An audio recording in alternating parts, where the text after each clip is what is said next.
What is up, my degenerates, my football lovers? We are back. We are back for another review of the NFL playoffs. I have my co-host here, Ian. Ian, how are you this evening? I'm doing great out here in wet Seattle, everybody. Hello, everybody out there in YouTube land. Good old YouTube land. In Philly, it's pouring right now. Absolutely teeming rain, Oh, as they say, raining cats and dogs. It's absolutely pouring out there. I went upstairs a few minutes ago, and I just hear it pattering the roof. yeah, it's been a long winter out here as well. As many of you know, it rains every day in Seattle, but we're finally starting to see we're going to get a break. Maybe get out, hit the links on Sunday. So getting excited about them being a break in the action for us. There So you we'll go. see. There you go. Get some nice links action, and then pull up on the couch, watch some football. Damn straight. Yep, Sounds like a good for sure, Saturday for to me. sure. Sounds like a good Saturday to me. All right, so obviously we're here to talk about Playoffs? Don't talk about playoffs. You kidding me? Playoffs? I didn't. oh yeah, we're here to talk about the playoffs, and we're going to be letting the playoffs begin. It began last weekend, but we are here to talk about the new matchups this week in the divisional round. We have 4 games going on, but let's talk about last week real quick, right? Ian, you and I last week, we were on absolute fire last week. Absolute fire. We were 5-1 on our picks last week. 5-1 with Yeah, our the only money team line picks. the only team that killed us was Dallas. You know, Yeah, that's what hurts the painful, most. But painful. Yeah. yeah, it was hard. We got Kent here. Kent, good evening to you, sir. You need a best bet for the weekend to get you back on track. Don't you worry, the DGen and Ian, we have your back. We're gonna get you back on track, and we have my sweetheart. We have Jen here. Jen, how are you this evening? I love when Jen comes to the shows. All right, so Ian, as I said, 5-1 last week. That is an absolute banger of a record last week. We were spot on pretty much every single analysis. I went back and watched our show from last week, and some of the takes we made, some people in the chat were calling them hot takes. They were spot on. They were spot on. All right, You know, so let's. you being out in Philly and being a Philly fan, they might, for some of us are a little older. There was a guy by the name of Jimmy the Greek, right? He was he made picks back when nobody knew what picks were, but sure felt Yeah, good to go 5-1. I mean, and just to kind of see some amazing football last week. I mean, just to be able to take a look at those games and it just seemed like one after another. Started with the Hawks and yes, Jen, you are the greatest. Let me go ahead and tell you now, I owe you that. You should have bet me I'd be wearing a red shirt right now that said, 49ers still suck on it. But and then to get into that craziness that was the Chargers and the Jaguars, unbelievable yep. game. And then just all around, I mean, the only game that was really a dud was the Cowboy game. Yeah, I agree. I thought this past weekend was some of the best football of this season. Obviously, it's the playoffs, so you're going to have that extra level of intensity going on.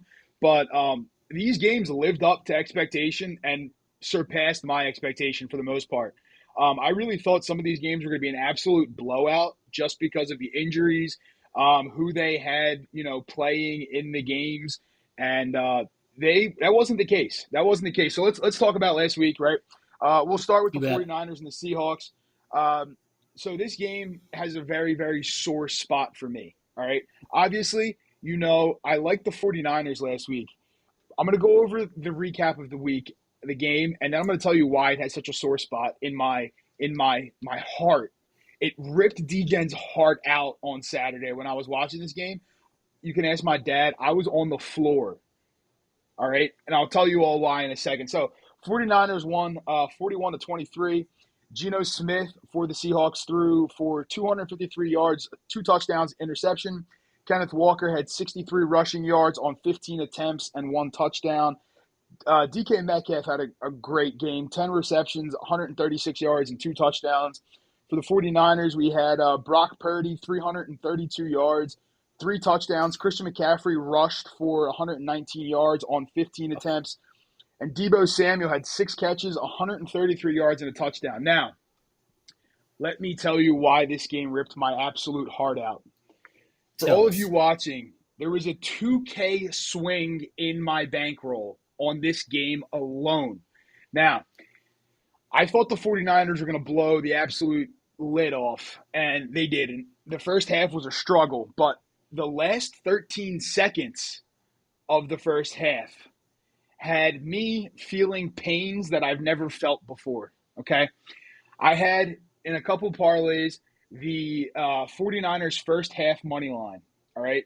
I had them on the spread. I knew that was chopped already, but the money line in the first half, they go down and score with 13 seconds left to kick a field goal. They're up.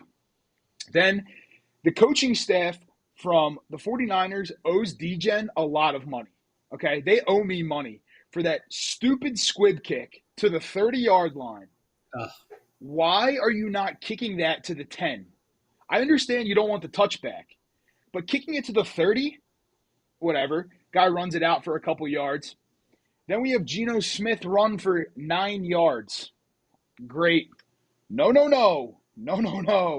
Ward comes on in, hits him, 15-yard penalty. We get in field goal range, and I'm sitting there like, you got to be kidding me. Field goal gets kicked. DGen got kicked in the nuts. It was great. It was just lovely to see. But I'm happy that your Seahawks had a good first half there. Unfortunately, they couldn't carry it over to the second half. But Well, I think if she's the trooper that she is and says she's a real fan, I think there's somebody in this chat that should cover that bet. I think she should at least make it up. She to was you on next it time. with me, so I don't know if she's I know gonna she was. I know she was. I don't It know was if she classic wants to though, because cover that one. as soon as that happened, we were like, sitting there, you idiot! You can see that he's starting to slide 4 yards before he even starts to slide, and then to come in and go and head high, dumb. But hey, hats off to the 49ers. Boy, they put a smack down in that second half. You aren't kidding, Brock. I mean, the run game in itself. I mean, Deebo Samuel probably could have took that entire game over.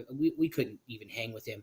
It was good to see him and DK go back and forth. But run CMC looked like his old self. I mean, our defense looked so bad. It was, we're sitting there screaming and yelling, and I actually, having people try to call me during the game, and I'm like, "Are you serious?" I almost threw my phone, but take a hats off to them. I mean, to be able to do what they did, their defense is just amazing. Let me preface that. That was not as good as the 2014 Seattle Seahawks defense. But that defense is fast, can cover, and can hit. And they put some licks on it. Geno made some good passes, we're, talking now, we like I own part of the team. Hawks are talking now, what are they going to do with him, right? But all the power, the 49ers look like the powerhouse, the number 2 seed that they really are. They came in that first half, they did not play well, but they stuck with the run because they knew it was going to catch up to us, and it did in the second half. But, when you're seeing a rookie, no-name guy, now they're talking about, wow, what do we do with Trey Lance? Because this kid's doing it. But to be able to there was all this talk about, it's going to be sloppy, it's going to be muddy, it's going to be raining the whole time. And then the sun comes out. I got people that were there that were texting me. It's like, where are we at? This is supposed to be all rainy, and it wasn't nothing. So, but it was a great game. Hats off to the 49ers. It pains me to say it, but they are an NFC West team. But they are our arch nemesis, kind of like, you and another blue team that I'm sure we'll talk about shortly. Oh, yeah, we'll get to them. Quick couple what's ups. What's up, California Craps Club? Thanks for joining. CCC. I said hi to Jen, Kent, Victor. What's going on, boss? How are you this evening? Crooked River Craps, how are you? CRC's in the house. Yep. CRC is in the house. All right, so we're going to go to the next game here, and this is what we got to talk about. So Kent puts it up in chat. What up with the guy who bet $1.4 million to win $11,000 on the Chargers? Oh my goodness! Listen, this guy, right? He clearly never bets on sports or doesn't watch sports. I'm gonna say, I'm honest with you. Badger, what's up, brother? Jim, how are you this evening? Don't Hey, you how you worry. doing, We man? haven't gotten to your team yet. We will shortly. Don't you worry. But yeah, so this guy bet $1.4 million to win 11,000. All right. First of all, it's the stupidest bet I've ever seen in my life. All right. You're better off placing the 1.4 million on some ridiculous play at like severe plus odds, trying to turn you into a billionaire. Like that was so stupid. And obviously we know what happened, right? Jacksonville came back. I was actually going live on YouTube for the to send off sideshow for the craps event that we put on as like a little goodbye to him as the game was ending, right? So I'm watching the game. Jeff's texting me, "Are you coming on? Are you coming on? Where are you? Are you coming on?" And I was like, "Yeah, Jeff, just wait, just wait, just wait, just wait. Yeah, I'll be there in a minute." Because I was watching the game because I had the Jags money line. All right, we said Mm-hmm. we liked the Jags. I was confident. I had them on the money line. Um, First half was all Chargers. The second half was all Jaguars. There was absolutely zero of anything from the Chargers. The stats pretty they were good stats. Trevor Lawrence threw for 4 touchdowns, 4 interceptions. Herbert threw 273 yards, a touchdown. Eckler had 2 touchdowns. The tight ends were the theme of the night, though, for that game, right? Gerald Yeah. Everett had 109 yards receiving and a touchdown. Evan Ingram had 93 yards and a touchdown receiving. This game was an absolute legendary one to watch. If you think back to the Patriots Falcons Super Bowl, where the Oh, I'd bet Patriots on that came one. back. I mean, this one had those vibes plus some because you still had Tom Brady on the other side. You had Trevor Lawrence on the side here. Like that was a game. Yeah, you can even go back a little further than that, Chris. You go back to in the '80s, the Chargers played the Dolphins, and it was Dan Fouts going against Dan Marino, and it was like a 4 overtime where they carried Kellen Winslow off the field because his knees were so shot. But Yeah. no, to give up, they were -5 in turnovers. No team Mm-hmm. has ever won in that round of the playoffs being -5 in turnovers. It was incredible. To be able to get that team to come out in the second half, just come out, Yeah. but to come out and play like that and just, I felt so sorry for the Chargers, man. You're up 27 points.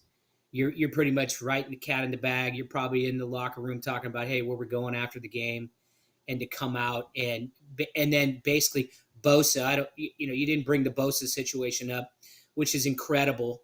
If you go back and you watch that game, watch how that ref targets Bosa. I went Oh back and yeah. watched that after I heard him talk, Mm-hmm. and he comes back after Bosa because he wants to be on TV. Yep. Unbelievable the way that came about, and I felt bad for Bosa. I mean, he's a stud player, and to get that, but there's a time and a place for everything too. But you know, I think the Chargers offensive coordinator already got fired too because of that, didn't he? I think so. If I can't, there's been so Oh many yeah. fires He's in the gone. coordinators He's in the gone. last 2 Well, I days. mean, there's It's been there's been a crazy. lot of turnover already because of that, and Yeah. I can't even imagine the plane ride back for the Chargers. That plane ride Oh, must have been atrocious. But I think yeah. this might be a super hot take, but I think this game specifically has put Doug Peterson in a Hall of Fame type coach hundred conversation. percent. All right, because this Yeah. isn't the first time he's done this. All right. Yeah. I know very well he was my Yes, you Eagles do. coach, right? He was my Eagles You do. coach when we won the Super Bowl. Carson Wentz goes down in week 13, I believe. We have Nick Foles come in, right? And Nick Foles was getting beat Yep. up early. And it took, again, I don't know what Doug says to him in the locker room. As a coach now, I think I need to talk with Doug. Be like, dude, what do you Yeah. say to these players? Because I need to tell my players this stuff when I'm coaching. But I mean, that's a remarkable comeback, especially with the young guys on the team, right? If you had a Yeah. bunch of vets on the team, I could understand like a respectable comeback. But I mean, you have so many young guys on that team. I mean, Trevor Lawrence is what, in his third year, second year, no, third year. Third year. Etienne Yep. is in his second year, but he didn't play at Second all year. last year, right? Yep. Christian Kirk hasn't done much his entire career, really. Zay Jones, I mean, he's been a third option at best his whole entire career. Evan Ingram's been passed around more than the breadbasket at Olive Garden. Like, Amen.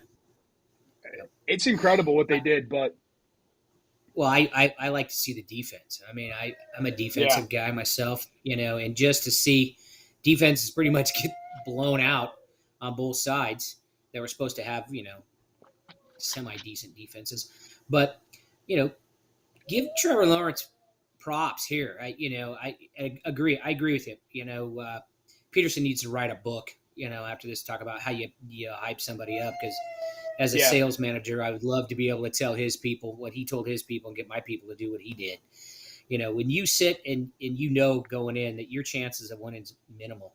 That's why I think it's so funny that clown that put 1.4 million, that's what you get for doing that. yeah, If you're looking yep, for 11 grand because you think, oh, this is easy money, I'm going to do that, and you get stung. I mean, that's like, that's like going out with, I'm going to put 5 grand out on the table and for one roll, stinger, that's what we called yeah. back in the day. It was a stinger. So, but I still think the Chargers are going to be a tough team coming out of the AFC West. I think they're going to go out and spend some money. They're going to get it. They need to get a better offensive coordinator, right? Yeah, oh, yeah. They got to do something. Better coach too. But it's a great game. Yeah. Yeah, it was a good game. All right, let's we'll flip over. We'll review the rest of these kind of quickly because I think those were really the two 100%. massive games. We can talk about the Giants and Vikings a little bit, but the Bills, I mean, this game to me, this one cost me a lot too. I thought the Bills were going to go out and absolutely, murder the Dolphins. They didn't.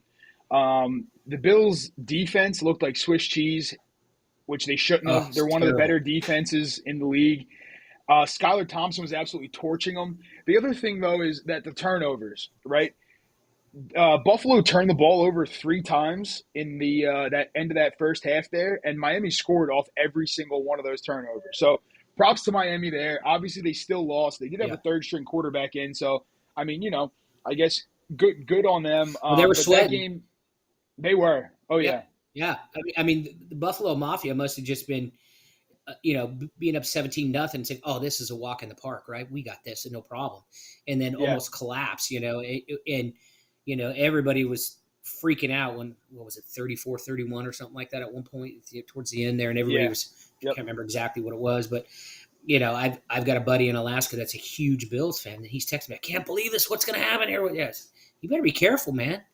You better be careful because, I mean, Miami's got, weapons to say the least on offense. I mean, you get Tariq Freak, that alone with Waddle. I mean, that's 2 amazing. And they shut Waddle down most of the game. Yeah, they did. Yeah. They did. And so I'll tell you what, if Buffalo plays like that this weekend, they're in trouble. That agree. Defense, we'll get into that in a little bit, but I'll tell you what, they better wake up because now you're going against the best offensive, I think, all around offensive foursome, fivesome, if you count Mixon in there. That you better get it together. That's for sure. Yeah, we'll pull over there in a few. The Giants-Vikings game, a lot of people were surprised by the Vikings. You and I were not surprised at all. I called them one of the most overrated teams the entire season. People were, getting on me for not buying into the Vikings hype. I was never on the Vikings hype train. Even when they came back from that ridiculous deficit they were in, what was that, week 17? They were down like 30 points or whatever. They came back and won. I was never on the Vikings train. I think Kirk Cousins is a choke artist. And the Giants, I don't think the Giants are that good, but we both said it last week, right? We both picked the Giants to win that game. Don't even need the points. I don't care about the points at all. Giants are winning that game. And if you watch that game back, the Giants dominated both sides of the ball the entire game, right? They did a lot of good things defensively to shut down Justin Jefferson, to stop Dalvin Cook running the ball. TJ Hawkinson burned him for 129 yards, but if TJ Hawkinson is going to be the leading receiver and only get 129 yards when we're keeping Adam Thielen to 3 catches for like 50 yards, we're keeping Jefferson to 8 catches for 50 yards, and your running back's not doing anything, I'll give you 129 yards with Hawkinson all day long. Well, and you got to remember, Barkley dominated that game. Oh yeah, I mean, that kid is on, for a kid that, had some knee issues and now is finally starting to come back. And a lot of people wrote him off. Boy, he ran like a thoroughbred last oh weekend. yeah. And he's hitting holes again like he did when he was in college. Daniel Jones is, who would have ever thought this kid is where he is? Way to gamble on himself, right? Yep. They're either going to pay him or somebody's going to pay him at the end of the year.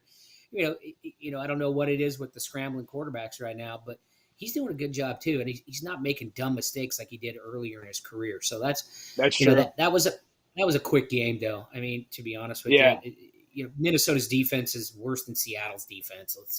Let's get that. Yeah, Minnesota's defense looked awful, and you know who I thought also had a really good game for the Giants? Hodgins had a great game. His routes were so sharp, and Daniel Jones was throwing the ball in the perfect spot most of the time. He was behind on a couple throws, and Hodgins, it didn't even look like he was behind him. Like if you go back and watch the replay on some of those balls were way behind him. Hodgins adjusted no problem, caught the ball, and just kept going like nothing happened. So shout out to Hodgins. He had a great game, and he's got a bright future ahead of him as well. Most people, too, don't have a clue on who the receivers are for the Giants. When you just talking with people just randomly, tell me one receiver, and people Victor Cruz? Slayton? No, he's out of the NFL. Yeah, Victor Cruz.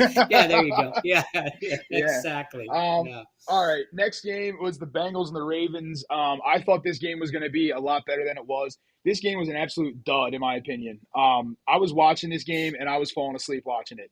The only exciting play was the defensive touchdown for the Bengals when Huntley went over the pack and they swatted the ball out, and then the lineman ran it 99 yards back to the end zone. 99. Shout out to you, big boy, because you ran that thing and you didn't get caught by anybody. So shout out to you.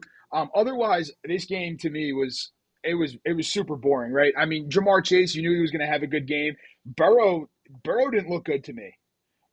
His timing was off. I don't know who was calling the plays, but I didn't like the play selection they were running. It was just there was a lot of bad there because you would think this game was a defensive battle. It wasn't. It was just a bad offensive performance from both teams that turned it into what looked like a defensive game. But the defense wasn't that good. Both quarterbacks were missing open guys for easy first downs. They were throwing the ball poorly. This game, to me, was a snooze fest. I couldn't agree with you more. I was bored to death with this game, and I'm a big Burrows, the weapons that he has in Higgins and Boyd and Mixon fan. I mean, I loved watching him last year. But, Baltimore's – they need Lamar Jackson. They need to go spend the $45 million in order to keep him. I know there's a lot of talk today. I was listening to the NFL radio, and they had, GM and Harbaugh on there talking about, oh, he's our guy. We're going to get him. Well, what's taking you so long to go get him? Go get him. Yep. You know what he wants. He's being his own manager. He wants $45 million, and he wants it guaranteed. Does anybody want to give him that? Then Richard Sherman goes out today or yesterday and said, all right, everybody, here's my prediction. Seahawks sign Geno, trade him in a first-round pick for Lamar Jackson, and he signs with – it's like, Sherm, you got to quit. You took too many hits in the head if you think that's going to happen. Yeah. We're not jumping into $10 million more than what we would have paid Russ. So, but boring game. Glad it got over. I was like, me too. Geez. And I hated that it was like the primetime game too. I would have wished either game, like even the Bills-Dolphins game would have made me happier as the primetime game. But, it is what it is. And finally, the last game, the Monday night game, this game to me was also bad. Not because the Cowboys won. The Cowboys deserved to win that. The Bucs looked like absolute dog shit. They look terrible out there. Old.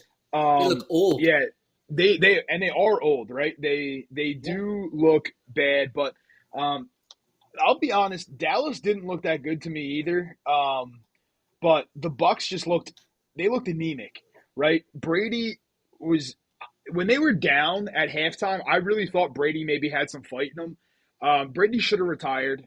He really should have. He would have kept his wife. He would have kept his legacy, I think, in a better light. I think this year has been destructive to his legacy. He's still the greatest quarterback, one of the greatest quarterbacks. I won't call him the greatest, but to me, he's probably the greatest quarterback to ever play the game so far. But this has been a very disappointing year for him, for the whole team, and the game on Monday night was just a severe disappointment, in my opinion, for the Bucs. They were struggling all season long. I really thought playoff Brady would be back to really put a hurting on Dallas, and he was nowhere to be found. Yeah, but okay, you're talking to a guy that can't stand Brady because he, in the Super Bowl, I was right there when the Seahawks lost. So, and Brady is a cocky guy. But, when you don't have an offensive line, we saw what happens when you don't have an offensive line and you got a 46-year-old quarterback who's never been called mobile, right? He sat back there and just took a licking. And we all know where he's moving. He's moving West Coast somewhere. If it's Raiders or, potentially there was talk about him going up to the Jets. I don't see that happening. No way. But I think he's going. I don't think he's done. I think that's not the game he wants to go out on. He wants to go out on his own terms. He's like Aaron Rodgers. You put me with a winner and I'll prove you I'm still a winner type of thing. Yeah. Well, real winners make winners around them, right? So, but I got to take my hat off. Dak played well. From as bad as he played the week before to play that well in that spotlight, knowing that everybody's watching him on Monday Night Football, and he didn't gack it. So I'll give the Cowboys a little bit of props there. But still, Micah Parsons is a stud too. That kid is so quick off the edge. I would love to have him in a Seahawk uniform. He's a beast. But to be honest with, he's just so fast, and and to be able to take a look at Dallas, as much as I can't stand Jerry Jones. Always being the center of attention on everything instead of letting his players do the talking. Dak finally stepped up, though, and said, look, I'm a franchise quarterback. I'm playing against the GOAT, and I'm going to show you guys I got this. And he did. He played out. I'll give him credit. Now, again, I agree with you. Bucs are old. Their defense was nowhere near what it was 2 years ago. That offensive line was so beat up that I think anybody could have got through that line. So, but Dallas won. It just makes for good TV this week. Let's say that. Yeah, exactly.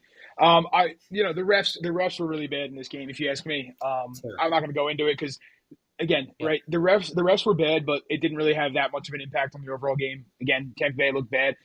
Do just want to say, who did I say from Tampa Bay was going to have a great game and who was going to be the leading receiver on that team? Yeah, we'll give it to you. I said Julio Jones. He did have that week. I know you did. I wasn't going to say it because I had Evans. Yeah. All right. NFC-wise, right, here's what we're looking at with the teams that are left. We have the Eagles. Go Birds. That's why my lights are green behind me because, it's a Birds house right now. We got the 49ers. We got the Cowboys and the Giants. So the NFC least 3 teams still in the playoffs. So shout out to the NFC East there. For the AFC, we got the Chiefs, the Bills, the Bengals, and the Jaguars. Top 4 teams there. Nothing super surprising if you ask me. But that went pretty good. And all right, so real quick, there's a question here that I want to address before we go on to the next couple of questions here, or to the next round of games. So Victor put up, does anyone else here suspect there's rampant point shaving going on in professional sports, especially nowadays that sports betting is legal in more places than ever? Ian, I'll let you handle that one first. Do you need me to put it back up on the screen? Yeah, would you? But Victor, I do. I think there's point shaving. I think that you see how much officiating has come into it. I remember when I was a younger kid, I'm in my mid-50s, but you seem to never, back in the 80s and 90s, you never seem to see refs. And you see refs a lot more nowadays. I can't say that the players are shaving. I can't say, but at times it sure feels like, they want a certain team to win. And that was the complaint a couple of weeks ago when the Seahawks played different than the Lions and the Packers. There was a lot of talk around of, they're setting us up, blah, blah, blah. But I think sports betting is a multi-billion-dollar industry. I mean, there's a lot of casinos that they might they get the lights turned on just as much there as they do on the tables, right? But I really believe that there's at times people get to it. I mean, people are getting busted for that. They're Mm-hmm. making bets through somebody else, betting on their own teams. I mean, but that's happened forever. I mean, go back to Pete Rose. Pete Rose getting caught doing it in baseball. It does happen, but also it's pretty tough to have 50 guys, all be on, not be able to do it. You know what I mean? So I don't know. Yeah. What's your thoughts, Chris? I couldn't agree more. I think obviously, as you know, big sports better, right? So Yep. I think the lines, the player props, I think a lot of the bettable aspects of the game are certainly being affected. Now, there's times where even like look at it this way, right? To take the Dallas game for example, the Dallas over under was 45 and a half, right? The Dallas over under was 45 and a half for again the game against Tampa Bay. It ended on 45. Brett Maher missed 4 field goals. All 4. right. So and like you want to talk Yeah. about these kind of things, there's certainly aspects of the game that I think are being affected by it. And as a fan, it's unfortunate to see. As a bettor, I hate it. But there's certainly some aspects in there that I'm wondering, like on some of these reviews too. There was reviews in the regular season that I'm sitting there and I was like, I mean, I can see it through the TV. You're telling me you have 6 camera angles and you can't make the right call here? So, I think Not it only that, definitely but they does have a have big X. impact on it. Yeah, but you Yeah. also have to remember that when they show those, you have X guys that used to run officiating, like Dean Banalino or whatever the heck his name is. Yeah, yeah, You yeah. sit there and tell, oh no, that's a catch, and they come back and say, oh, upon further review, that's not a catch. And he's just like, when he's questioning his counterparts or his old partners, Yep. he's looking at that as, okay, what's going on there? That But makes me wonder. There's a call from Vegas coming in, like we yeah, need you to make this call because we have we're not hedged properly here, and that's the thing too. Like I think a lot of people don't realize how Vegas actually works with the sports books. It's actually interesting if people get into it. I'm not going to go into it here because we can go down a whole rabbit hole with it, but I think there is some severe I'll call them misdemeanors for now, but I think you're going to see more speculation into this coming down the line. I think you will see more crackdowns with this kind of stuff. I mean, the refs need to be held accountable. I think players point shave personally. Um, I'm not going to say they're the ones betting, but there's some catches with guys with really good hands that they're hitting their hands. They look like they have bricks for hands, and I'm sitting here like, did you bet the under on yourself, or do you have a buddy who's betting the under for you? So I think it is definitely happening, and a lot of questions yeah, to say the least, man. I'll A lot leave of it there questions. so we can address Great the questions, by next the way. round of playoffs, right? Yeah, that's a really good question, Victor. Shout out to you for that question. So next round, right? We got the divisional round this weekend. Here's what the games are looking like, right? Saturday, we have the Jaguars at the Chiefs. That's 4:30 Eastern time on NBC. We got the Giants and the Eagles. Go Birds, baby. 8:15 Eastern on Fox in Philly. Good luck, Danny Dimes. We have on Sunday we got the Bengals at the Bills. Little rematch going. We're going to address that game. That's at 3 o'clock Eastern on CBS, and then the nightcap on Sunday will be the Cowboys and the 49ers at 6:30 Eastern on Fox. So let's talk Jaguars and the Chiefs, and I'm gonna go with this, right? So you guys know I have my colored lights. My colored lights will be deeming my picks this week. So boom, red lights because it's a Chiefs day. Here we go. Vegas lines. The Chiefs are 8.5 point favorites in this game. Over under is set at 52.5. We have the previous game. These guys played in week 10. Chiefs won 27-17. So if you're looking at that, right, they covered the spread, but they didn't get the over. Just a little thought for people there. Not saying it. We'll go over bets in a little bit. Offensively, the Jaguars are 10th. The Chiefs are the number one overall offense in the league. Defensively, these two teams are garbage on defense. We have the Jaguars at 21st. They're 25th against quarterbacks, 19th against running backs. 18th against wide receivers, 23rd against tight ends. The Chiefs are 24th overall defensively, 30th against the quarterback, 13th against the run, 24th against wide receivers, and 20th against tight ends. Weather for the game will be mid-30s with some snow and rain potential, so that could play into the game a little bit. And there's no real big injuries to report, if you ask me. Mecole Hardman is out. I can't say that he's a real big Yeah. miss for them, I'll be honest with you. Jawan Jennings, day-to-day.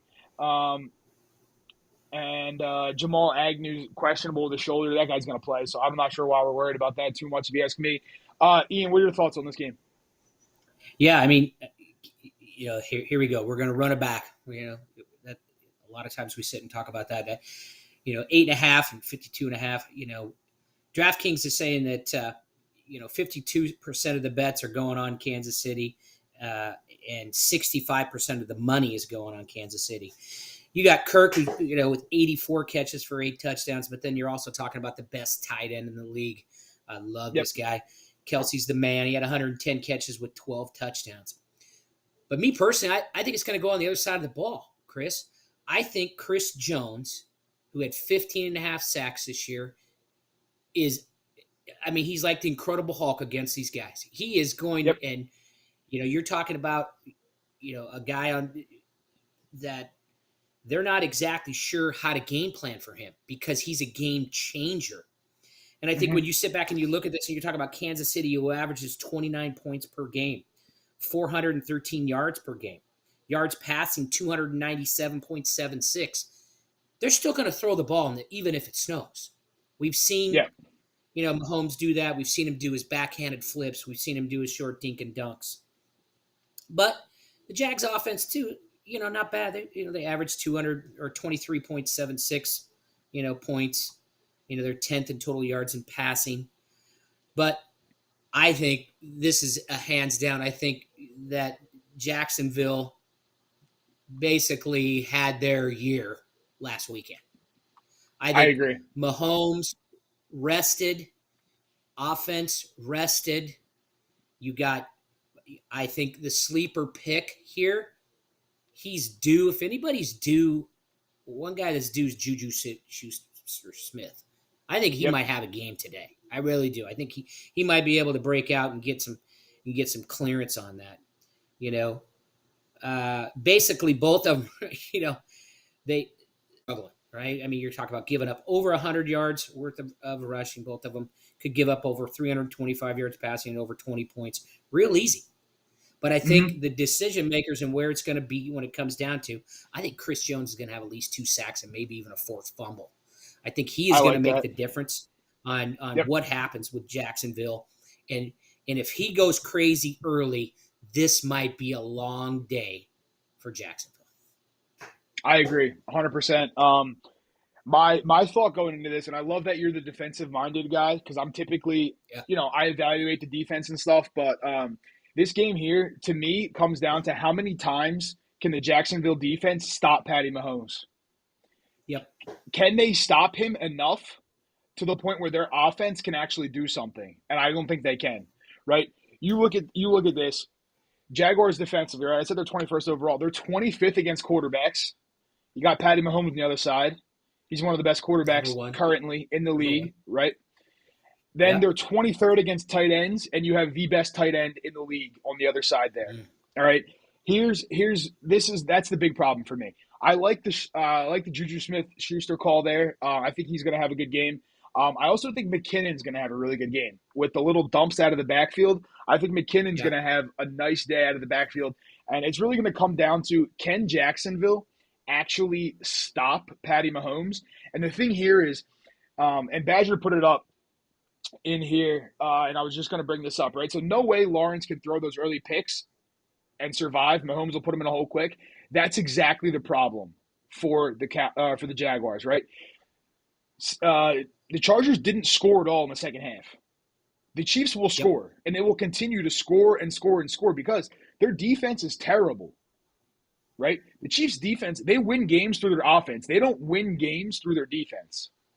They have a few good players, like you mentioned, but they win games because their offense just goes and scores, and then their defense has to, make a stop-ish every once in a while. Because you can guarantee the Chiefs are putting points up on just about every drive. And is there anybody smarter than Andy Reid right now on the offensive No. side of the ball? I mean, everyone Nope. thinks McVay is this genius, right? Well, if he was a genius, he should have been able to do it with anybody. Yep. But honestly, the walrus, as I love to call him, I love those State Farm commercials where he's coloring on people's face. That is the best. Oh, gosh, it's the best. But Mike Holmgren has a show, and him and Mike Holmgren are best friends. And, Holmgren was talking about just what a juggernaut. I mean, he gave him the foundation, Holmgren did, when he was coaching with Holmgren and when they were coaching together. But he's like, there's nobody, and I agree with him, there's nobody that has an offensive mind. Now, nobody has Patty Mahomes.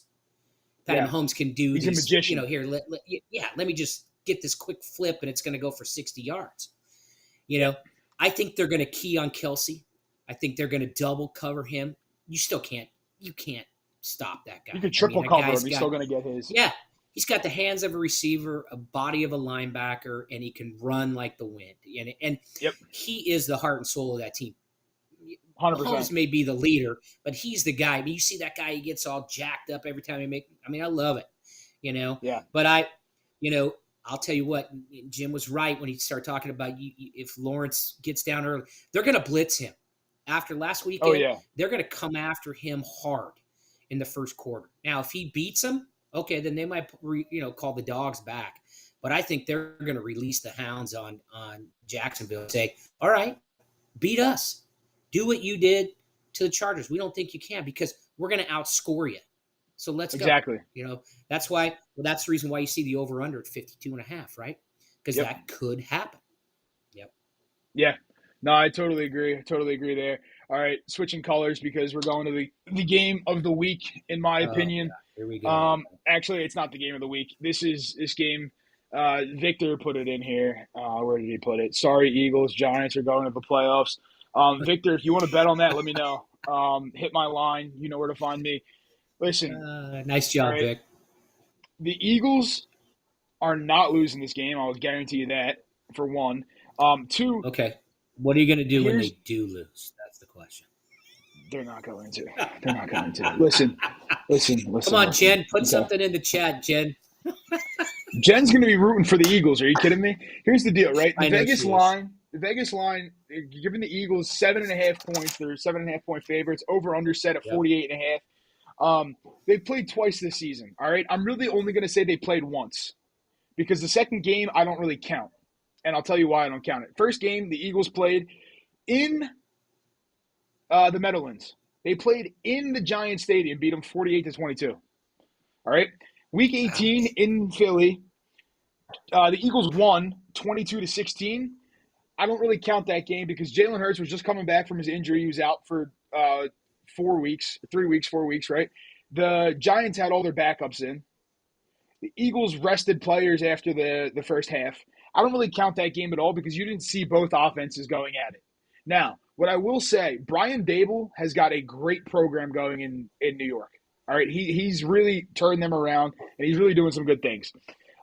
Here's the big discrepancies, though, and I'm going to tell you right now what they are and why this game is going to be the way it is. The Giants offensively are 18th. The Eagles offensively are the third best team in the league. Defensively, the Giants are 20th overall, giving up they're 15th against quarterbacks, 21st against the running back, 12th against wide receivers, 24th against the tight end. And then you have the Eagles, who are 4th overall defensively, giving up the 5th least points to quarterbacks. They're 17th against running backs, which is where I think they could potentially get hurt with that dual running threat between Danny Dimes and Saquon, but I think they will shut that down pretty quickly. And then you got them 8th against wide receivers, 11th against tight ends. It's going to be mid to high 30s, clear night game for them. Here's the deal. The Eagles have 5 players with 11 or more sacks. Daniel Jones will be hitting that grass multiple times on Sunday or Saturday night, and he won't be getting up after a while. All right, it's going to be open season because that Giants offensive line cannot block. Ian, what are your thoughts? Did everybody just hear that? That sounded like a homer call to me. I've been waiting for this all week. All right, let's be honest. G-Men do one thing, they do one thing well. Chris, wouldn't you agree? They run the ball. Whether it's Daniel Jones, whether it's Saquon Barkley, they have the horse to do it. All right. Philly's D is susceptible to the run. Correct. Now the question is, do they get out there? Okay. Now, here's a stat for you. Ready? Underdogs that are playing in the divisional rival for their third time are 9-3-1. 9-3-1.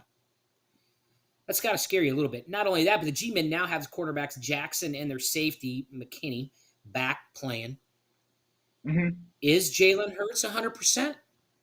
What happens if he comes across the middle and takes a run and gets hit again? That hurts.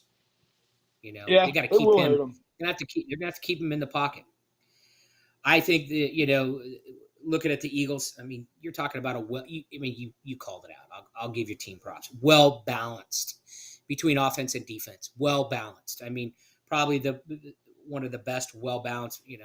Outside of maybe the 49ers, but truly, I mean, like you said, they've already played a couple times. It wasn't, Philly's offense, the last 4 games, they ran for 129, 128, 115, and 157 yards.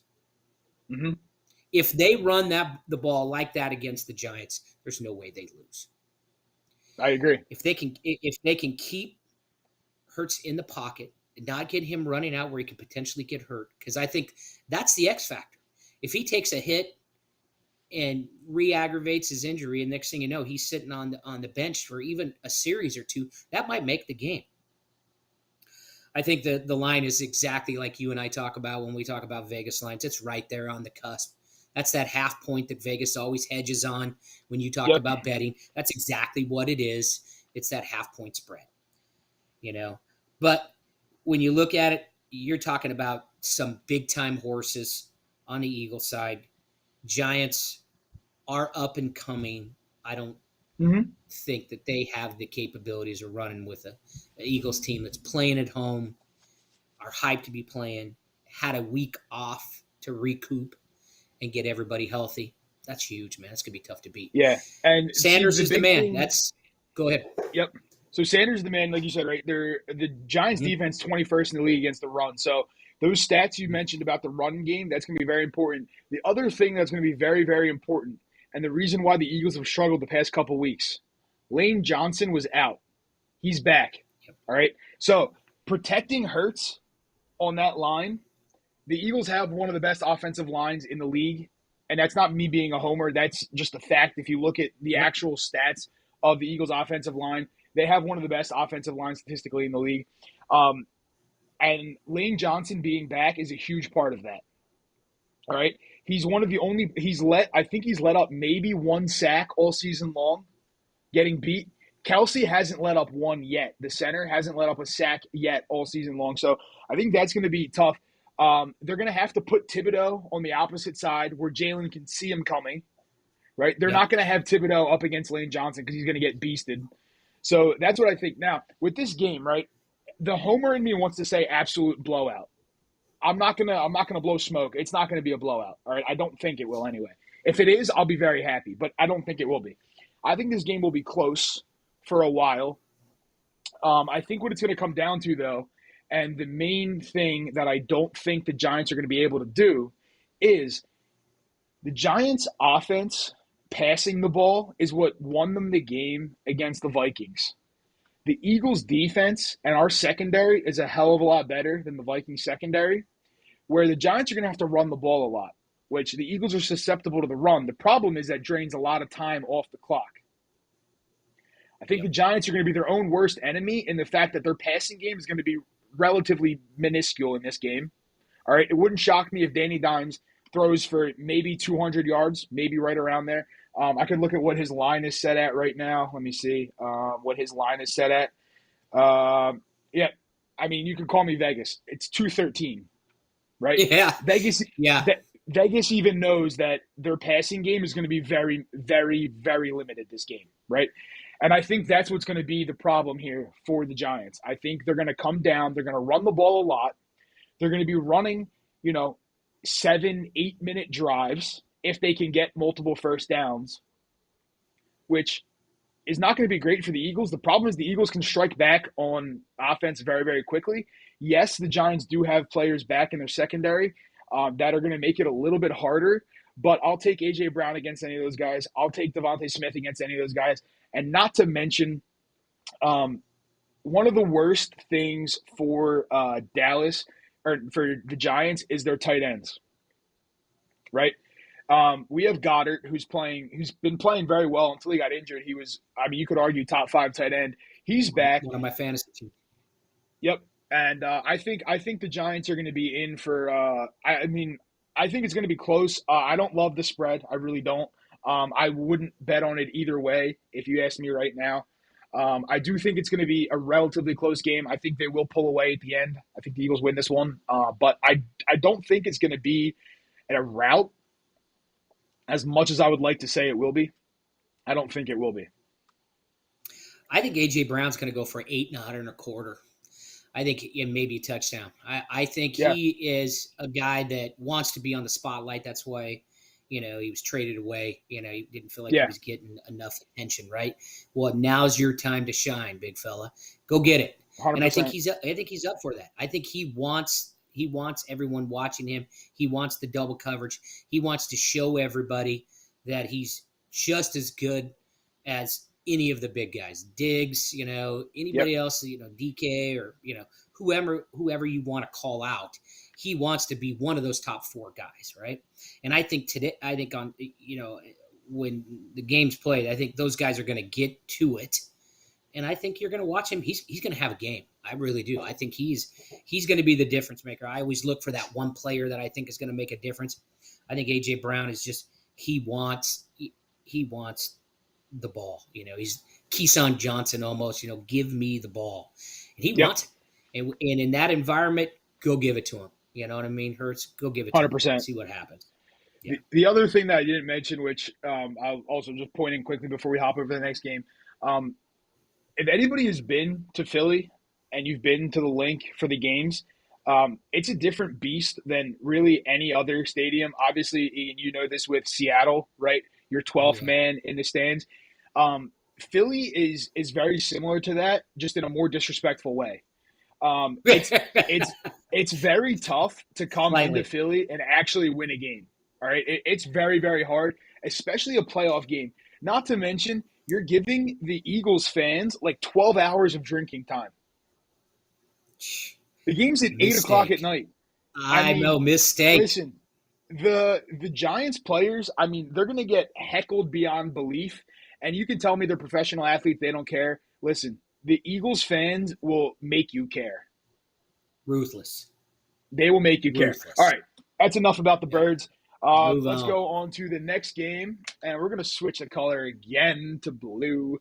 We got the Bengals and the Bills. All right, this game here, this game, I'll be honest with you, I was really excited for this game. I'm not terribly excited for it at the minute because of the performances from the past weekend from both teams. And this game has a very heavy heart on it, right?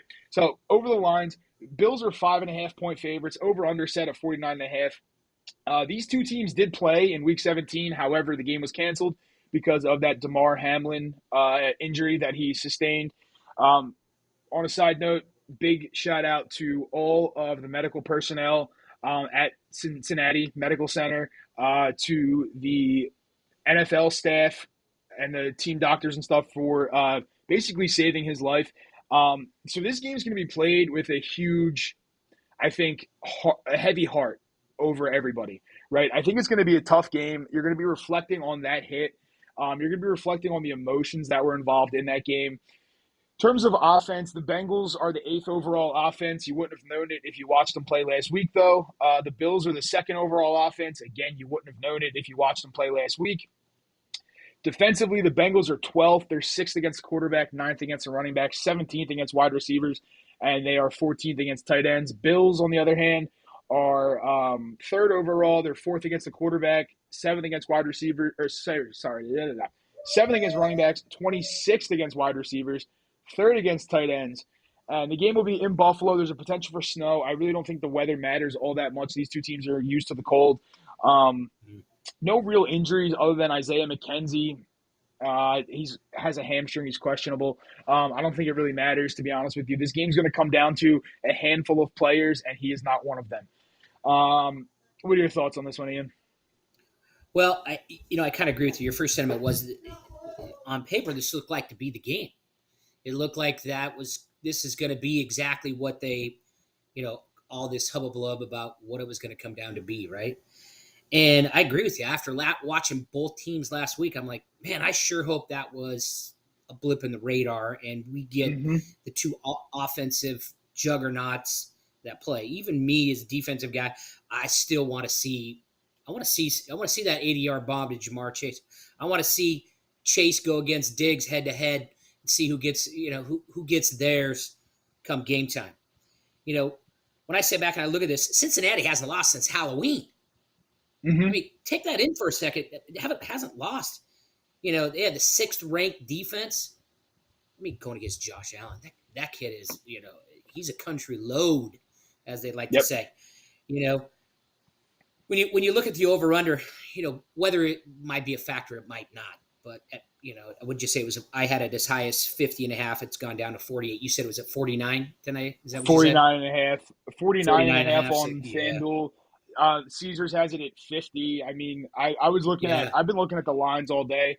They've been up and down, up and down. I've seen it as low as 48 and a half, and I've seen it as high as 51 and a half. So they're all similar, but that's where you're looking at.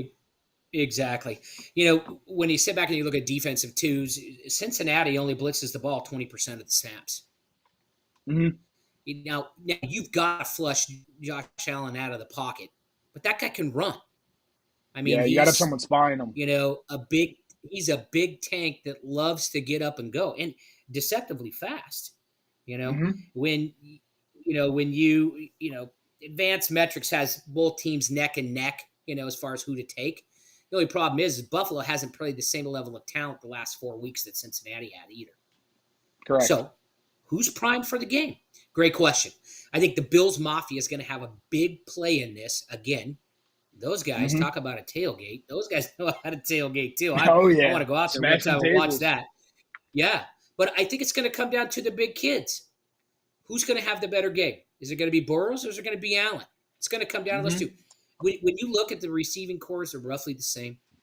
Running game, I give it a little bit of a tick towards Mixon. I like Mixon. I think he's got a little more talent. But I agree. I'll tell you what, Buffalo's defense is on call right now.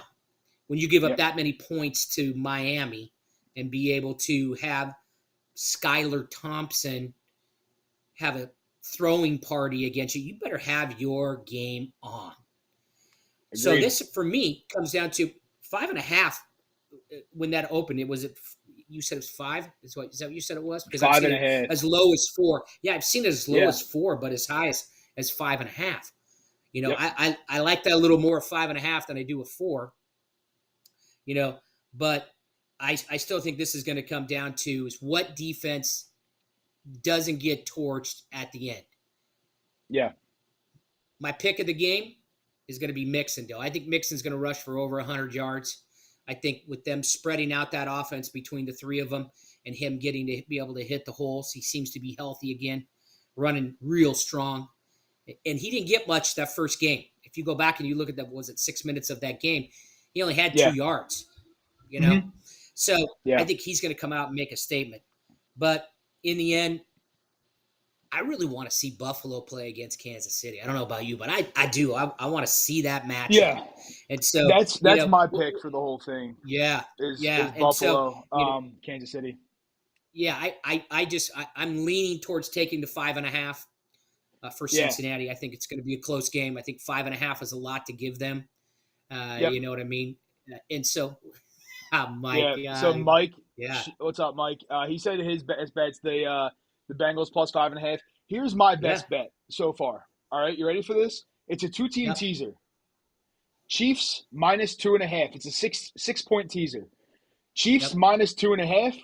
I don't think they even come close to that. I think they're going to win, but I'll give Bucker a last-second field goal if I need it, right?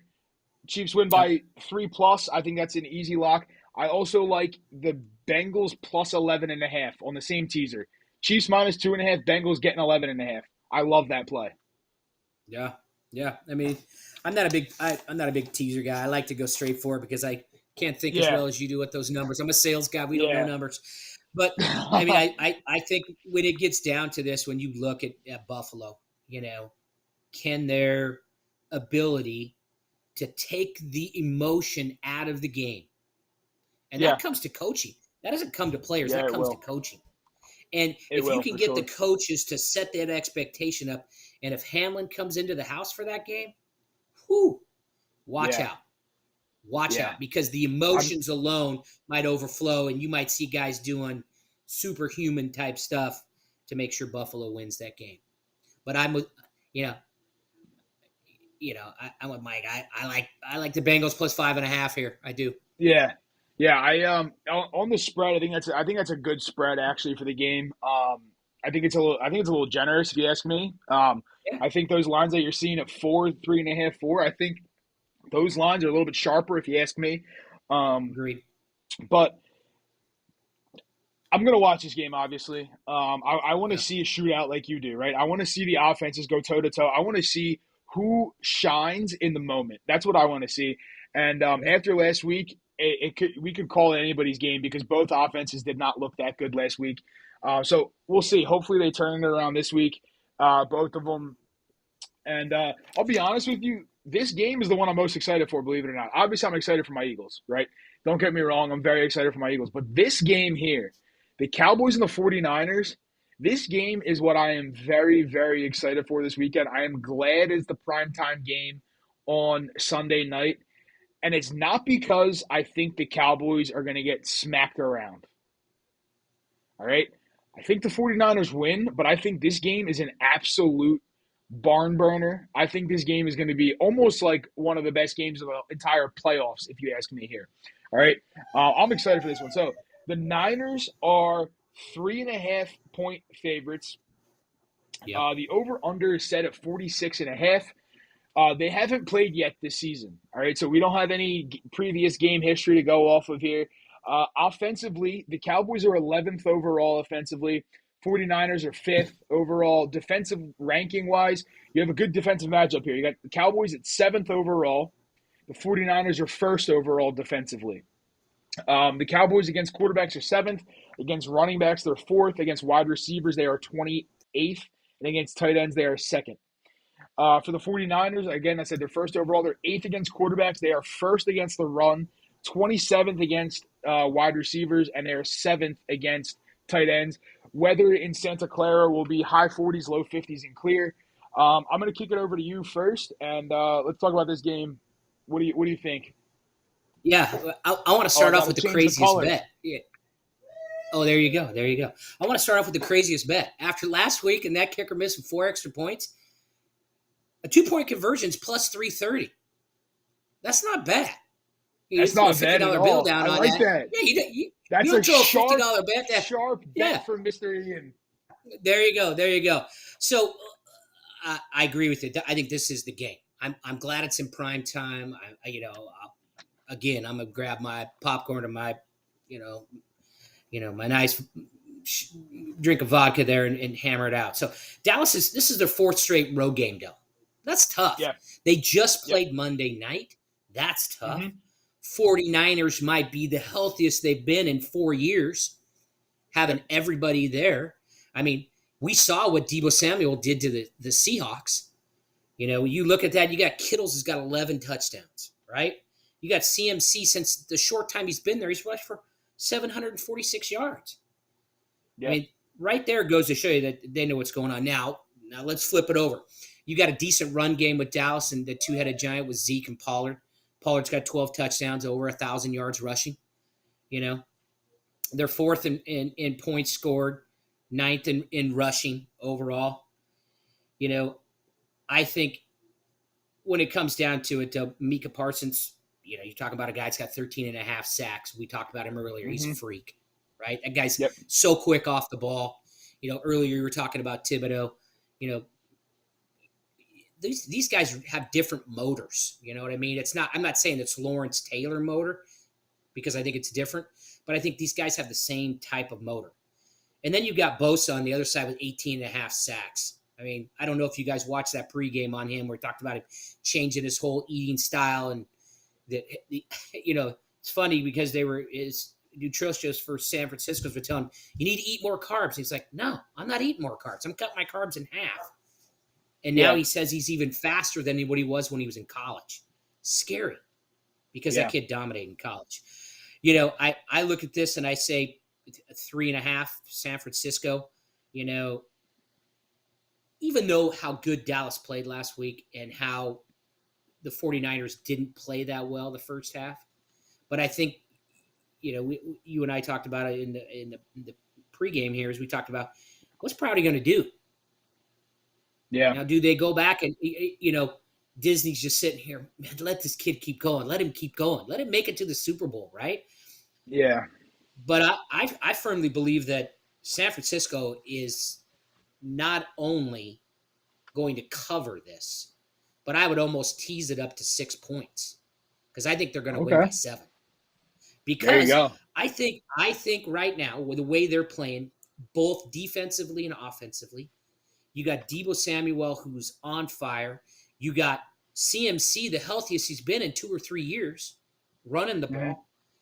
You just got to get a kid that's playing quarterback not to make mistakes. And not to throw up all over himself. And he sure as hell didn't do that. He threw for over 330 yards against the Seahawks. If he can do that and keep Parsons, you got the best left tackle, I think, in the league, of Trent Williams on the left side of that line. If he can keep the guys off his backside, I think this kid's going to go off. I think they cover this. I think it's pretty easy. I'd tease it up to 6 even. I do think Pollard will score. And I think, when you look at it, I think San Francisco runs the ball to set up the pass. I think you're going to see a lot of play action in the second half of the game because CMC is going to be running the ball at the beginning. And Dallas, when you watch Dallas pitches up when they think people are going to run. They come up to the line a little bit more and press. And I think the second half, you're going to see that play action. And that kid hit some good deep balls. Deebo Samuel's another man, though, man. He's playing like he did, when there was no running game. So this is my lock and load of the week. Like I said, pains me to say San Francisco, but I think San Francisco is going to be this is my lock and load. I love it. All right. Real quick for anybody who's watching in chat, if you have questions, put them in chat. All right. I'm going to say it now before I give you my analysis on the game. I'll quickly address this one that I just saw from Kent. He likes the under 48.5 in this game. I do not. First of all, I don't like unders in general. Life's too short to bet unders. The problem here is this, okay? San Francisco puts up a lot of points every single game. If you look at their past games, they put up 41 against the Seahawks, 38 against the Cardinals, 37 against the Raiders, 37, 21, 35, 33. They're putting up 30 points a game, all right? Dallas is going to put up – over 30. Yeah. Dallas is going to put up mid-20s minimum here as well. They might put up 30 themselves. I'm not saying I like the over. I just really don't like the under here. I know both of these teams are very good defensively. The problem here is you have 2 very good offenses going against these defenses, right? These defenses, like for the 49ers, we're talking about the best overall defense in the league. They played the Bears, they played the Seahawks, the Broncos, the Rams, the Panthers, the Falcons. They did play the Chiefs. They played the Chargers, and they played – that's really it other than teams I mentioned. None of those teams are that good offensively, if you ask me, other than the Chiefs. So there's your problem there. I think I don't like the under. I don't like the over a ton either. I like San Francisco on the spread here. Here is my big caveat to that. All right. The Cowboys are going to be Purdy's first real test, if you ask me. All right. The Cowboys defense they're good, right? Micah Parsons is going to be rushing Purdy, and he's going to make his day. He's going to make him have a rough day. I'll be honest with you. I think he's going to put Purdy in a world that Purdy hasn't been before, right? He was relatively comfortable playing against the Seahawks. They virtually got no pass rush on him, as you said. Against the Cardinals, the Cardinals couldn't get a pass rush on a high school team. The Raiders, I mean, their defense is atrocious, right? The Commanders, again, their defense, they're okay. They're not great. Um, so, and then the Buccaneers defense. The Buccaneers defense laid an absolute egg against this San Francisco when they played them, when Purdy came in the game. So this is Purdy's first real test for me. I think the Cowboys' keys to this game will be two things. One, on defense, getting to Purdy. If they can get to him, this game will stay close. If you can shut down Christian McCaffrey and make Purdy shine, I think that's where you're also going to have some Cowboys success. The problem here for me is this. Dak Prescott has been shown to choke in games, especially in big moment games. All right? He showed up last week against Tom Brady. I'll give you that. He did show up. Can he show up again on grass again? I gave you that stat last week. They were 0-4 on regular grass this year. They're now 1-4 with that last win. Can they do it again, though, in San Francisco? I do not think so. I think this game will be close. I do. I think it's going to come down to the fourth quarter. I think it's going to come down to I think here's how this game's going to end for me, in my opinion. 49ers are going to be up. I'll call it maybe 3 or 4 points, maybe a touchdown max. Dak Prescott's going to turn the ball over on the last drive, and it's going to end. It's going to end. All right. For you Dallas fans, I honestly hope I'm wrong because I would love nothing more than for Dallas to have to come into Philly and try to beat us. But I think this is my favorite game of the week. This might be one of my favorite games of the entire playoffs, with the exception of next week, because next week's going to have some really, really good games if the games go the way we think they're going to go this week. But this game is going to be very close. Here is where Dallas is going to have to do something here that they haven't. They've done it, but that the 49ers haven't done all season long. The 49ers have the best run defense in the league. I know you have the two-headed monster of Zeke and Pollard.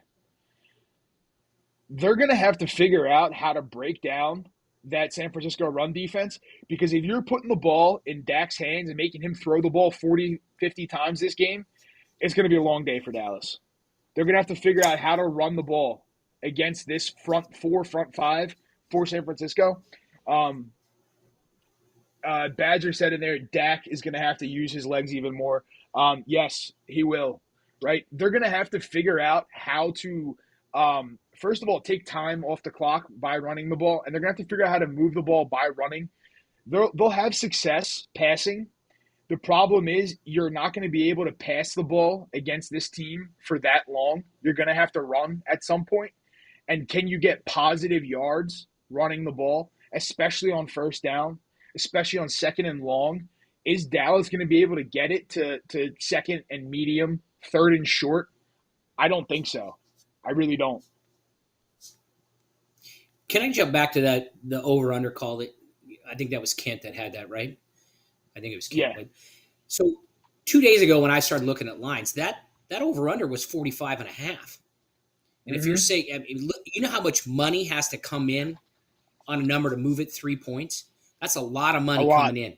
A lot of money, yep. And so, I mean, if you could get it at 45, I might take it. But I agree with you. I wouldn't touch that at all if I was if you want to put, chump change on it, it wouldn't be one of my big bets. I'd much rather see you put, $50 down on a 2-point conversion for, for 330. No, I agree. I do agree like with that. that. Yeah. But, I wouldn't touch that. I think something you got to we haven't talked about here is Kittle. Kittle can change games by just 2 or 3 catches in a game, because they'll go for 40 yards. And so I don't think Dallas can compete with that. And so, don't get me wrong, Dallas deserves where they are. I agree that running game, they're going to have to run the ball to set a play action for CeeDee Lamb to have a shot down the field. And if they can't run the ball against them, and remember, the 49ers don't have to blitz. They got the best front 7 in the league. They don't have to blitz. They're getting there with Bosa without blitzing, which is huge. That means it's even going to be harder for them to do that. Now, can Zeke and Pollard get through enough combined for about 100 and a quarter. That's what's going to make the grade. They got to rush for at least 125 yards to be in this game. If not, Zach's throwing, again, I agree with you, 40 times a game. He might hit, 30, 28 of those passes. And that's not going to win it for you, because I definitely don't think that, you've got an offense with five decent weapons that it's going to be tough to come back. That's why I said tease it at 6. Jen, book me on it. I'll buy you dinner if that doesn't win when we're in Vegas. Jim put a good comment in here too. He put, I think they have a similar game plan as they did against Tampa Bay last year. Lots of outside screens as part of the run game. Take boats out of rush mode. Here's the deal. Dallas is going to have to set the run game tone early, and they're going to have to set it quick, right? If they come out running the ball and they go 3 and out on the first drive, 2 rushes and a pass, they go 3 and out, they do it again. If they consistently, let's say on the first 3 drives, if they don't set that run game tone quickly, this game might get out of hand very, very quickly, because once San Francisco stops that run, then they're keying in on your wide receivers. And that's what you're saying, right? They're not actually blitzing. They look like they're blitzing. They're not blitzing, right? They're rushing 3 or 4 guys, and they're still getting pressure. So I really think the run game is going to be crucial for Dallas here. I think, and I'll be honest with you, I want to see them set that run tone early. I want this to be like a, legacy type game here. I want to see this be like a battle of 2 giants going head to head, just absolutely going toe to toe, defensively, offensively. Like, I want to be on the edge of my seat watching this game, right? And obviously, I don't really like either team, because either team's coming into Philly next, right? But I want to see this game be a very, very good game, and I think it's set up to be. You mentioned Kittle. I think Kittle will have a decent game here. You know who's going to be the X factor for San Francisco? It's going to be Ayuk. All right? It's going to be Ayuk. With the puke, not Ayuk. The catching ability. Listen, he is going to run some jet sweeps as well, and I think he's going to be the X factor for them. Craps Hack, what's up, boss? If the Cowboys get down double digits, the game is over. I would agree with that 100%. See, this is what I'm saying with they have to get the rush game down going quick. The problem here is, right, I talk a lot of crap about Dak. All right, I do. It's because I'm a Philly fan. It is what it is. Dak throwing the ball, if you go look at Dak's stats throwing the ball, when he throws the ball, I want to say 40-plus times a game, he averages 2 turnovers in those games when he throws for 40-plus times. That is where the issue lies, all right? If they can't get that run game set early, you're talking turnovers on offense when Dak has to throw the ball. Will he prove me wrong? He might. But I'm just saying what the stats are saying here.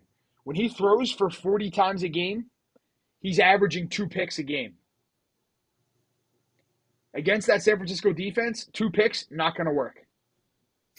They need to come out and hit 40, 45 yards rushing in that first quarter. That's the only way that they're going to be able to be in this game, is because that'll set up the play action later on. But by all means, you've got to come out and set that tone that, Bosa, we're going to hold you in check. We're going to come right at you because we've got a 2-headed monster that can hit you, right? Fred Warner is unbelievable. I mean, that guy's, I know he's an all-pro, but I think he's an underrated all-pro. That guy runs side to side like Bobby Wagner did back in his early days. Sorry, you guys that hate the Seahawks. But truly, when you see that guy owns the field. And so, if they can't run the ball, this game's over. I mean, it could realistically be over in the first half. If they only have 40 yards rushing in the first half, you might as well go ahead and do that stupid bet that guy did on the Jaguars game, because they're not going to be able to do anything. So that's the reason why I'm teasing on that. I think that Dallas Michael Gallup hasn't done anything. When was the last time you saw that guy make a decent catch? He had a CeeDee decent game Lamb last is week, but it wasn't great. it's his I first mean, it real wasn't decent like, one of the season, yeah, though, if I'm honest with you. yeah, exactly, right? How many Yeah. times did people pick Well, up and and drop that this guy is during the year? this is why I'm saying I don't like the under here as well, right? I think San Francisco is going to put up points, and I don't think Yep. Dallas is a bad team. Dallas is very, very good offensively. They're good on defense as well. They're good offensively, right? You got Lamb, you got Zeke, you got Pollard, you got Dalton Schultz, who's in absolute beast mode. I think that's why I don't like the under. The only reason the under hits, in my opinion, is if Dallas scores like less than 10 points, and I don't see that happening. Yep. 31-17. We'll write it down. Yeah. 31-17, and that's right on the number. That's right on the number. 48.5. I mean, you're at 48 right there. Yep. Yeah. Right? Like I said, I wouldn't touch that under, but I think they cover that 3.5. And like I said, I'd tease it up almost to 6. Just as long as you keep it underneath 7, I think maybe even 6.5 if you're getting the money on it right. I take, but you're right. This is the game. This is what people are going to look for. For us that are in our mid 50s, we're looking at this saying Montana Young against Aikman and whoever, right? Just just let's go have a game, and at the end of it, you feel like, man, I just ran a half a marathon watching a game. That's what I want to see. And that's what I was expecting this out of the Bills game. That's what I was expecting out of the Bills-Bengals game, right? You got the two young studs who are just doing everything right now. And, they're underwhelming last week. I'm not too excited this week. This game I am excited for, though. I can't say I'm excited, again, for that matchup of, like, the Dak versus Purdy. That matchup on paper doesn't do anything for me. But these two teams going at it does. So I'm looking forward to that. Again, guys, in chat real quick, we're going on almost, an hour and a half. Ian, we've been going for an hour and a half. I didn't even know it's past 8 o'clock. That's classic. I wonder why my son's been down here twice going, what's going on, Dad? Yeah, right? All right. Anybody real quick in chat? There's 7 of you left. Appreciate you still being here. I know a couple other people are live right now. So anybody in chat, if you guys have any final questions, let us know down below real quick, and we will address them. I'm going to go over a quick recap of our game picks here. So Saturday afternoon, Chiefs, Jaguars, we both consensus agree. Chiefs in a landslide here. Giants, Eagles, we think close game, potentially. Eagles are going to win. I won't speak for Ian on that one, but I think the Eagles are going to win this one. I would take the Eagles, but money line, I would not touch the 7.5. Yeah, that's the 7.5 is a very sharp line. I don't like the spread at all. So we'll see what happens. Bills Bengals, it's set up to be an absolute banger of a game. The problem is you and I are both underwhelmed by it. I'm still gonna be watching it. I hope I'm surprised by it. But I can't say anything that I'm very surprised. Personally, I like the Bengals on the spread myself. I don't think they win. I think the Bills win personally, but I think the Bengals are going to cover that spread. I think Ian and I both agree on that. He might not agree with the Bills. Okay. 24-21. All right. Badger, I'll get to your question in a second. I do see it real quick. And then Cowboys 49ers are our game of the week here. I think it's 49ers. I think they cover the spread. I think this could be a very close game, but I do think that it's going to come down to it in the end, and I think it's going to be a good game. Ian, any final thoughts on the game analysis? Nope. I think there's some good prop bets out there if you're looking around for prop bets. If you know. It's too far of it's a 45-minute drive for me to get up to a DraftKings section up here at our casinos. But, I think there's some good opportunities here, guys, if you're in for them.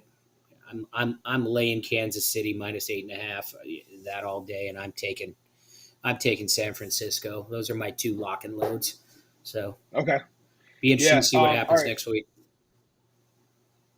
All right, here's what I'm doing. For those in chat, I just put in the link to my Discord. All right, you guys can pop in there. That is where I'm going to post my picks for the games. I am not going to post them yet. They will be posted on Saturday and Sunday morning for the games. Because Badger asked, what are my best bets this week? They are not spread bets. I can tell you that for a fact. They're actually going to be most likely player props and maybe some team total action. But I'm going to hold those off for right now. Need to see how the games develop. I also need to look at the weather, apparently a little better. The weather burned me last week in San Francisco. I was looking at the weather. I was looking at the radar. The radar said rain. There was not a drop in the sky. So It was I'm going to sunny. take a look at It was that. sunny, like sunny California. Jeez. Yeah. And then Ken asked me my best 3-bet parlay. Again, that'll be posted in my Discord. It's in chat. Go join the Discord. It's free. You can pop in there, and you can see all my bets that I place. And I bet on a unit system. It's a 1 to 3 unit scale. 3 units are my best bets. All right, so there you go with that. Jen, I do like that play, Niners, Eagles, Kansas City money line. I do like that one a lot. But Yeah, good one. I'll be honest with you. There's a team in there that I don't like, and I'm not going to say it, Jen, because you're not going to like what I have to say about it. No, I'm Stick kidding. with me, I Jen. like the Niners. No, I like the Niners. That's a good bet. The problem with this bet for me is there's no value in it. So that's why I like the player props a little bit more. Maybe some other action. Right now, if you parlay, I'll just pull up the book right now while I'm doing it. I can tell you it's going to be close to even money, if not, maybe not even money, just because I know the spreads on the games. You're at plus 128 for that bet. So $100 will win you 128. I don't love a 3-teamer winning me $128 with Yeah, you that got to get close of more out of spreads. that. Like I You got to said, get guys, more out of that. I'll give you my stuff in Discord. Look for that there. Jen.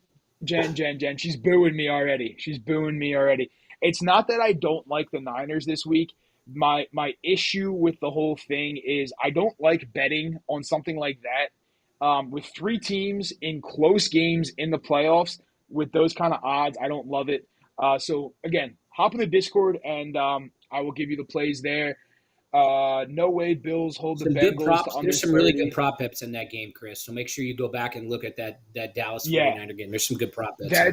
that's I've been looking at a lot of prop bets throughout the week here and seeing how they move because I'm a big believer in line movement for a lot of my betting stuff. So I've been watching the lines on some of these player props. I have them written down. Like that's again why I said I don't want to post them yet because the lines are still changing on some of these, and there's some injury news too that I'm waiting on for a couple players that are questionable right now. Their day-to-day type status. Once I know they're good to go for a fact, that's going to dictate if I actually like the bet or not. Plus, it may help me move down some lines on some other guys. So that's why I'm not looking at bets. It's not because I don't want to share them with you. If I had them already, I would share them with you. I can tell you what I'm looking at, but I don't want to confuse anybody. All right. Good call. Who else? Craps Hack, great show, D-Gens. Thank you very much. Badger, good deal. Thank you. Great job, gentlemen. Enjoyed it. Looking forward to some great football this weekend. I am too. I'm really looking forward to this weekend. I think it's going to be a great week of football. And I'm looking forward to next week a lot. I'm looking forward to next week. Ian, hopefully you'll join me again next week for some degeneracy on Thursday night. Anytime, my friend. Anytime. There we go. And then all I gotta California say is Craps everybody Club. on the Discord, if something happens in the G, man, come through. We got to be sending care packages out to Philly. Listen, I'll be in the fetal position crying. Yeah, probably, no kidding. We'll see what happens there. Like I said, right, the homer in me, blowout. I don't think it's going to be a blowout. I think that game is going to be a close game for a while. I think it may get out of hand at the end, potentially, but I think it's going to be a lot closer than people think. I've been listening to radio talk shows in Philly here, and there's some Philly fans that I think are smoking something. I mean, these guys are talking 20-plus point win. I'd love it. I don't think it's going to happen, though. I think Brian Dable is too good of a coach. He's proven that this year. Yeah. I think Saquon is going to, do some stuff. So Yep, that's what I'm looking at. California Craps Club, thank you. He said, Chris and Ian, appreciate you guys doing this. Great job. Ken, thanks, boys. Great analysis and info on the games. Good luck betting this week. Thank you. Badger, no, I will not cancel the show if my Birds do lose. I will be sad, but I will not cancel the show. Um, I'll wear a Saquon Barkley shirt when if the Eagles costly. lose. All right. All right. Anyway, Jen thanks, has to Mike. wear, Great hey, show. by the way, just one last thing. If the Dallas Cowboys beat the 49ers, we need to see a picture of Jen in an I Love Cowboy shirt or something like that. I would love that. That'd be great. No Jen, I kidding, hope you're right? still listening. Lock it Oh, in, Jen. Lock it in. I would put that on my backdrop. Oh, me too. Listen, That'd be awesome. Jen. All right, so Jen just said this. You guys need a girl on the show to balance you out next season. Jen, you want to All come right, on the Jen. show? Just let me know. I'll put you right in Amen. between the two of us. All right, let me know, and I will put you on. If you want to come on next week, I'll put you on next week. You know where to find me. All right, you have my contact information. I'm rooting for you, Jen. I'm rooting for you. Jen, come on, and we can discuss Big Rooster Brock, because I can't say the other word.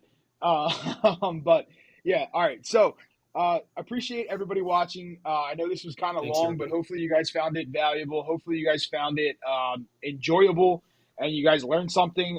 We'll be back next Thursday, probably same time, 10 o'clock. Just listen to John's Coffee and Craps. If there's any changes to that, but hopefully it'll be Thursday night again next week. And Ian, any final words? No, man. I'm ready for some football. Let's bring it on. Good luck to everybody's teams. I hope they do well because mine's at home. We're working on the draft already. Yeah, but still made the playoffs, so that's always a good thing. Yeah. All right, appreciate And we got the everybody fifth in pick. chat. Appreciate all you guys watching. Ian, appreciate you more than ever for coming on. Anytime, And guys, I hope you guys all have a great night. I hope you guys have a great weekend. Hope you are safe while you are watching all of your sports. Great football weekend, guys, and have a good night. Thank you for watching, and I will see you all next week.